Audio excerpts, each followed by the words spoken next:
আসসালামু আলাইকুম। আমি এলিজা রহমান, গ্রিন পার্টি বাংলাদেশের নারী ও শিশু বিষয়ক সম্পাদিকা। আমরা প্রত্যেক দিনই রাজনীতি নিয়ে কিছু না কিছু গবেষণা করি।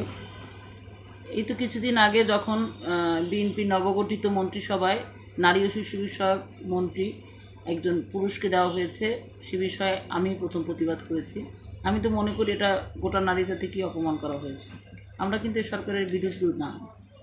নবগঠিত সরকার যাতে তাদের কার্যক্রম সঠিকভাবে পরিচালনা করতে পারে সে ব্যাপারে আমরা তাদের সহযোগী হিসেবেই থাকতে চেয়েছিলাম, এখনও আছি।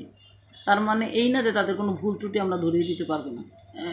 একজন এনসিপি সদস্য সংসদে দাঁড়িয়ে বলল যে পেছনে আমার বাবা, তখন স্পিকারের উচিত ছিল তাকে সেই সম্মানটা দেওয়া, যেহেতু তার বাবা তার পেছনে রয়েছে। সংসদীয় রীতিনীতির কথা বলে এই ধরনের আইনের কথা বলা স্পিকারের উচিত হয় না, এবং সে বিষয়ে সে না বললেও পারতেন, আইন না দেখাতে পারতেন, পরেও বলতে পারতেন। এই ছোটোখাটো ব্যাপার থেকেই সরকার দলীয় সাথে বিরোধী দলের একটা দ্বন্দ্ব তৈরি হয়। আমাদের মাননীয় প্রধানমন্ত্রী ইনি বিরোধী দলীয় নেতা ডাক্তার শফিকুর রহমানকে তার রুমে ডেকে বিভিন্ন আলাপ আলোচনা করেছেন এবং সলা পরামর্শ করেছেন। এটা দেখে আমরা গ্রিন পার্টি আশ্বস্ত বোধ করেছি। আমরা চাই দেশটা ভালোভাবে চলুক।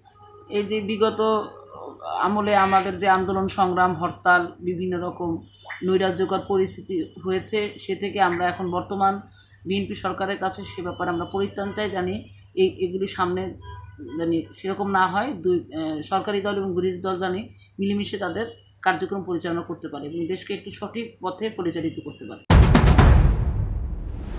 দেশবাসীকে আমার অভিনন্দন এবং শুভেচ্ছা। খুদা হাফেজ। আসসালামু আলাইকুম।